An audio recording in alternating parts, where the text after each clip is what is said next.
Hello friends, Bihar दरोगा में 2200 से भी अधिक पदों की न्यू वैकेंसी आ गई है जो बिहार पुलिस अवर सेवा आयोग द्वारा निकाला गया है, यानी कि बीपीएसएससी के थ्रू। इस वीडियो में हम बिहार दरोगा के वैकेंसी की सारी क्राइटेरिया और एलिजिबिलिटी को देखेंगे। फिजिकल मेजरमेंट कितना होना चाहिए, हाइट कितना होना चाहिए, क्वालिफिकेशन में ग्रेजुएशन आपका कब तक कंप्लीट होना चाहिए, सिलेबस क्या है, सिलेक्शन प्रोसीजर क्या है, आप लोग को सारी इन्फॉर्मेशन दी जाएगी। तो प्लीज़ वीडियो के लास्ट तक बने रहें। अगर आप बिहार दरोगा के ऑफिशियल नोटिफिकेशन को डाउनलोड करना चाहते हैं तो बीपीएसएससी के ऑफिशियल वेबसाइट पर जाकर भी डाउनलोड कर सकते हैं, जिसका लिंक मैंने वीडियो के डिस्क्रिप्शन लिंक में दे दिया है। आइए डेट्स देख लेते हैं दोस्तों।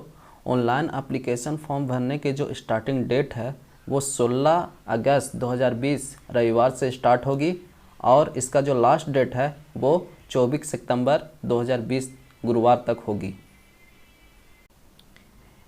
इस वैकेंसी का एडवर्टाइजमेंट नंबर है 3/2020 और इसमें दो पदों पर वैकेंसी निकाली गई है। वो पद हैं पुलिस सब इंस्पेक्टर एवं सर्जेंट, जिसे हिंदी में पुलिस अवर निरीक्षक यानी एसआई एवं प्रारक्ष अवर निरीक्षक परिचारी सर्जेंट भी कहते हैं।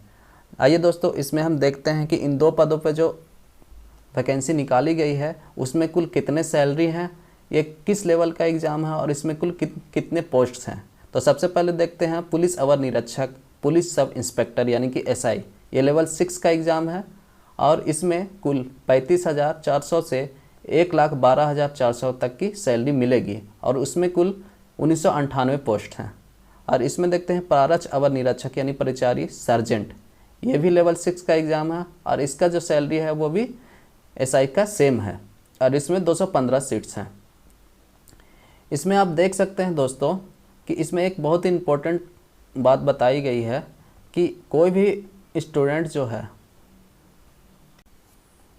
दोस्तों, इस वैकेंसी में किसी एक कैंडिडेट के द्वारा मात्र यानी कि एक ही ऑनलाइन फॉर्म सबमिट किया जा सकेगा। आवेदन पत्र भरने के क्रम में अभ्यर्थियों से पद की प्राथमिकता यानी प्रेफरेंस आपसे पूछा जाएगा जो आपको भरना होगा। यहाँ पे आप रिटन टेस्ट एग्जामिनेशन के बारे में देख सकते हैं। यहाँ पे बताया गया है कि बीपीएसएससी के थ्रू सभी कैंडिडेट्स से कंबाइंड रिटन टेस्ट एग्जामिनेशन लिया जाएगा और ये जो एग्ज़ाम होगा दोस्तों वो 2 स्टेज में होगा। पहला आपका है पीटी यानी प्रीलिमिनरी एग्ज़ाम और दूसरा है आपका मेंस। और जो क्वेश्चन इसमें पूछे जाएंगे आपके वो सारे ऑब्जेक्टिव टाइप के होंगे।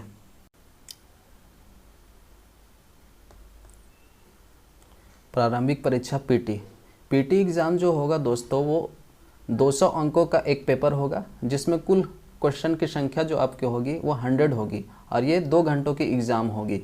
All questions are carrying 2 marks, जितने भी क्वेश्चन दिए जाएंगे वो 2 मार्क्स के होंगे, जिसमें आपसे जो क्वेश्चन पूछे जाएंगे वो सामान्य ज्ञान यानी जनरल नॉलेज और समसामयिक मुद्दे यानी करंट अफेयर से पूछे जाएंगे। करंट अफेयर से दोस्तों कम से कम 20 क्वेश्चन आते हैं। पिछले साल 2019 के बिहार दरोगा वैकेंसी में मैथ से भी क्वेश्चन पूछा गया था जो काफ़ी सिंपल थे, लेकिन इसमें नहीं दिया गया है कि मैथ से क्वेश्चन पूछा जाएगा। और ये जो एग्ज़ाम होगा दोस्तों वो आपका ऑब्जेक्टिव टाइप का होगा और ओएमआर सीट पे लिया जाएगा।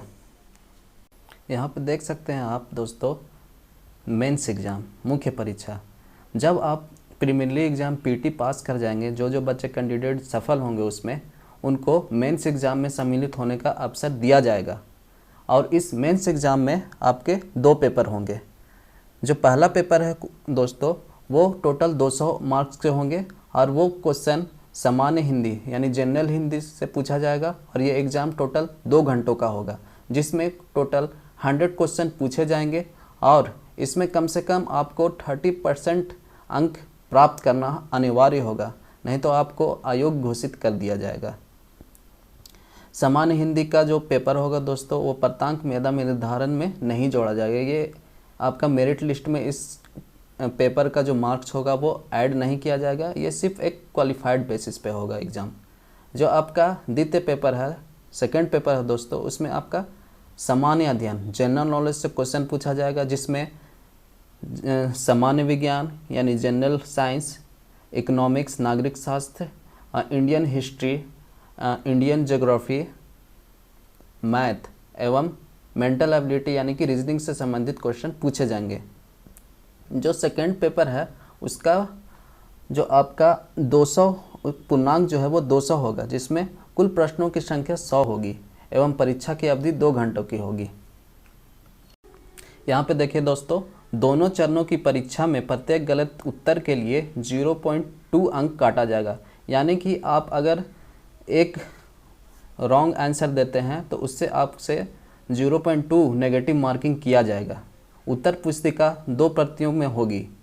आपका जो उत्तर पुस्तिका आंसर शीट होगा उसका 2 प्रति होगा और जिसकी 1 प्रति बीपीएसएससी के पास सेव करके रख लिया जाएगा और एक पेपर आपको दे दिया जाएगा। यहाँ पे एजुकेशनल क्वालिफिकेशन के बारे में दिया गया है कि कैंडिडेट्स का दिनांक यानी कि डेट 1 अगस्त 2020 अथवा इसके पूर्व किसी मान्यता प्राप्त विश्वविद्यालय से स्नातक यानी ग्रेजुएशन परीक्षा या राज्य सरकार द्वारा मान्यता प्राप्त उसके समकक्ष परीक्षा उत्तीर्ण होना चाहिए, तभी आप इस फॉर्म के लिए एलिजिबल हो सकते हैं। यहाँ पर देख सकते हैं कि एज आपका कितना होना चाहिए। एज आपका 01 यानी कि 1 जनवरी 2020 से अनारक्षित सामान्य कोटि के पुरुषों के लिए न्यूनतम 20 वर्ष और अधिकतम 37 वर्ष होना चाहिए। पिछड़ा वर्ग एवं अत्यंत पिछड़ा वर्ग के पुरुषों के लिए न्यूनतम 20 वर्ष और अधिकतम 40 वर्ष होना चाहिए। अनारक्षित सामान्य कोटि पिछड़ा वर्ग के अत्यंत पिछड़ा वर्ग के महिलाओं के लिए न्यूनतम 20 वर्ष और अधिकतम 40 वर्ष होना चाहिए। यहाँ पे अनुसूचित जाति अनुसूचित जनजाति के पुरुषों एवं महिलाओं के लिए जो उम्र का जो क्राइटेरिया दिया गया है वो सेम है। उम्र जो है आपका मिनिमम 20 वर्ष होना चाहिए और मैक्सिमम आपका 42 वर्ष होना चाहिए। आर्थिक रूप से कमज़ोर वर्ग के पुरुषों के महिलाओं को अधिकतम आयु वही होगी जो क्रमशः अनारक्षित वर्ग के पुरुषों एवं महिलाओं के लिए निर्धारित किया गया है। यहाँ पे देखिए दोस्तों, आरक्षण यानी रिजर्वेशन के बारे में बताया गया है। तो जैसा कि आप जानते हैं कि ये स्टेट गवर्नमेंट का जॉब है, स्टेट गवर्नमेंट के द्वारा निकाला गया है। तो इसमें जो है आपका जो वहाँ के रेसिडेंशियल हैं, वहाँ के जो अस्थायी निवासी हैं, उनको ज़्यादा प्रेफरेंस दिया जाएगा। अन्य राज्यों के आरक्षण कोटि के अभ्यर्थियों की गणना अनारक्षित यानी कि अन्य स्टेट के जो स्टूडेंट होंगे उन्हें सामान्य कोटि में रखा जाएगा। अब यहाँ पे हम हाइट के बारे में देख लेते हैं। यहाँ पे देखिए, अनारक्षित सामान्य वर्ग एवं पिछड़ा वर्ग के पुरुषों के लिए जो मिनिमम हाइट दिया गया है वो 165 सेंटीमीटर होना चाहिए। अत्यंत पिछड़ा वर्ग अनुसूचित जाति अनुसूचित जनजाति के पुरुषों के लिए न्यूनतम 160 सेंटीमीटर होना चाहिए। सभी वर्गों की महिलाओं के लिए न्यूनतम ऊंचाई 155 सेंटीमीटर एवं न्यूनतम वजन 48 केजी होना चाहिए। अब देखते हैं सीना सिर्फ पुरुषों के लिए।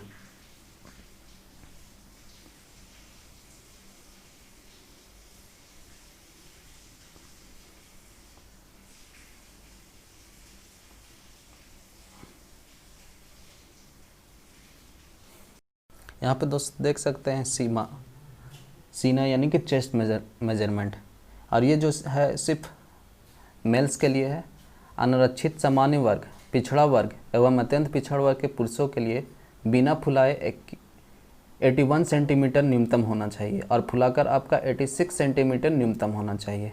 फुलाने के बाद सीना में कम से कम 5 सेंटीमीटर का अंतर होना चाहिए।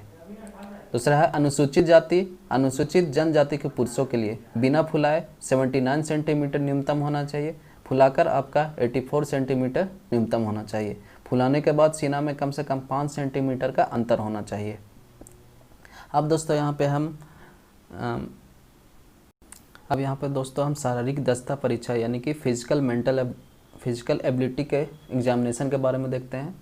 निम्नलिखित शारीरिक दक्षता परीक्षा में अभ्यर्थियों को सफल होना अनिवार्य है। इसमें आपको सफल होना अनिवार्य है। इसमें देखते हैं रेस दौड़ पुरुषों के लिए 1 मील की दौड़ के लिए समय सीमा 6 मिनट 30 सेकंड। इससे अधिक समय लेने वाले अभ्यर्थी असफल होंगे। आपको 1 मील की जो दूरी है दोस्तों वो 6 मिनट 30 सेकंड में पूरी करनी है। और महिलाओं के लिए जो है दोस्तों वो है 1 किलोमीटर की दौड़ और वो आपको 6 मिनट, इससे अधिक समय लेने के बाद आपको डिस्क्वालीफाइड कर दिया जाएगा। अब ऊंची कूद हाई जंप के बारे में देख लेते हैं दोस्तों। पुरुषों के लिए, मेल्स के लिए जो है मिनिमम 4 फीट आपका होना चाहिए हाई जंप, और फीमेल्स के लिए मिनिमम आपका 3 फीट हाई जंप होना चाहिए। अब देखते हैं लॉन्ग जंप। यहाँ पे आपको देख सकते हैं वो मेल के लिए जो है वो मिनिमम 12 फीट होना चाहिए आपका लॉन्ग जंप, और फीमेल्स के लिए आपका मिनिमम 9 फीट होना चाहिए। उसी के जैसा आप देख सकते हैं गोला फेंक के लिए। यहाँ पे देख सकते हैं पुरुषों के लिए 16 पाउंड का गोला आपको फेंकना है, न्यूनतम 16 फीट आगे आपको फेंकना है। और महिलाओं के लिए जो है वो गोला आपका 12 पाउंड का होगा और न्यूनतम आपको 10 फीट फेंकना होगा। यहाँ पे दोस्तों पुलिस अवर निरीक्षक पद के लिए एसआई यानी पुलिस सब इंस्पेक्टर के लिए जो वैकेंट सीट है उसका आपका कास्ट वाइज दिया हुआ है कि कितने सीट्स हैं मेल के लिए, और फीमेल के लिए जो है वो 35% आपका पहले से आरक्षित किया गया है, रिजर्व किया गया है। तो आप इसको आप नोटिफिकेशन में अच्छे से देख लेना। यहाँ पे देखिए दोस्तों, आप हमारा जो नेक्स्ट पोस्ट है प्रारक्ष अवर निरीक्षक परिचारी सर्जेंट पोस्ट के लिए जो क्राइटेरिया और एलिजिबिलिटी जो है उसके बारे में हम लोग डिस्कस करते हैं। यहाँ पे दिया हुआ है कि गृह विभाग बिहार सरकार की अधिसूचना कितना के तहत ये जो वैकेंसी है निकाली गई है। यहाँ पे देखिए आगे दिया हुआ है कि प्रारक्ष अवर निरीक्षक परिचारी सर्जेंट के पद पर पुरुष एवं महिला अभ्यर्थियों की नियुक्ति एवं चयन हेतु लिखित प्रतियोगिता परीक्षा की प्रक्रिया, स्तर एवं मापदंड वही है जो पुलिस अवर निरीक्षक के पद पर नियुक्ति एवं चयन के लिए निर्धारित किया गया है। कहने का मतलब है दोस्तों कि सर्जेंट का जो आपका एग्जामिनेशन है, वैकेंसी है, इसका जो आपका एलिजिबिलिटी और क्राइटेरिया है वो सेम है आपका पुलिस अवर निरीक्षक के पद पर नियुक्ति के लिए। यानी कि पुलिस सब इंस्पेक्टर एसआई के लिए जो आपका क्राइटेरिया और एलिजिबिलिटी है वो भी आपका सेम है सर्जेंट के लिए। इसी प्रकार शैक्षणिक योग्यता, उम्र सीमा, ऊंचाई, सीना की माप पुरुषों के लिए एवं शारीरिक दक्षता की परीक्षा में दौड़ की दूरी एवं समय वही है जो पुलिस अवर निरीक्षक के पद पर नियुक्ति एवं चयन के लिए निर्धारित है, वो जिसका विस्तृत रूप से वर्णन हम पहले ही आपको बता चुके हैं। यहाँ पर देखिए दोस्त फिजिकल एबिलिटी कितना होना चाहिए वो सब दिया हुआ है, ये तो हम लोग पहले ही डिस्कस, वो सेम है आपका। उसी के अनुसार आपका एसआई का जो है सब इंस्पेक्टर का क्राइटेरिया उसी के अनुसार आपका पूरा सेम दिया हुआ है, तो इसको देखने की ज़रूरत नहीं है। यहाँ पे देखिए प्रारक्ष अवर निरीक्षक परिचारी सर्जेंट के लिए पद पर रिक्ति, ये आपका कास्ट वाइज कितना है वो आपका दिया हुआ है। इसमें भी आपका 35% जो है महिलाओं के लिए आरक्षित किया गया है, रिजर्व है। यहाँ पे दोस्तों एक और लास्ट में इम्पोर्टेंट चीज़ यहाँ पे आपको बताना है कि ऑनलाइन आवेदन पत्र कैसे भरेंगे। पुलिस अवर निरीक्षक एवं प्रारक्ष अवर निरीक्षक युक्त रिक्तों पर चयन हेतु ऑनलाइन आवेदन पत्र भरने की पद्धति अपनाई गई है। आपको ऑनलाइन आवेदन करना है, जो दिनांक 16 अगस्त 2020 रविवार से ऑनलाइन आवेदन पत्र भरने की प्रक्रिया शुरू होगी। आवेदन पत्र प्राप्त करने की जो लास्ट डेट है वो 24 सितंबर 2020 गुरुवार तक निर्धारित किया गया है, और आपको www.bpssc.bhi.nic.in पर जाकर आपको वहाँ पे आवेदन करना है। और यहाँ पे जो आपका आगे दिया हुआ है दोस्तों, ऑनलाइन आवेदन पत्र भरने की पद्धति में ऑनलाइन पत्र के मूल्य को ऑनलाइन भुगतान के माध्यम से प्राप्त किया जाएगा। आपको ऑनलाइन एप्लीकेशन फ़ी भी आपको सबमिट करना है। तो ऑनलाइन एप्लीकेशन फ़ी कितना होगा ये आपको बताते हैं। अत्यंत पिछड़ा वर्ग, आर्थिक रूप से कमजोर वर्ग एवं अनारक्षित वर्ग यानी कि जनरल यानी सामान्य वर्ग के पुरुषों एवं महिलाओं के अभ्यर्थियों के लिए ऑनलाइन आवेदन पत्र का मूल्य 700 रुपया रखा गया है, एवं अनुसूचित जनजाति पुरुष एवं महिला अभ्यर्थियों के लिए ऑनलाइन आवेदन पत्र का जो फ़ी है वो 400 रखा गया है। तो थैंक यू दोस्तों, ये था आपका कंप्लीट नोटिफिकेशन जो मैंने बता दिया। तो ऑल द बेस्ट एग्ज़ाम के लिए एंड जय हिंद।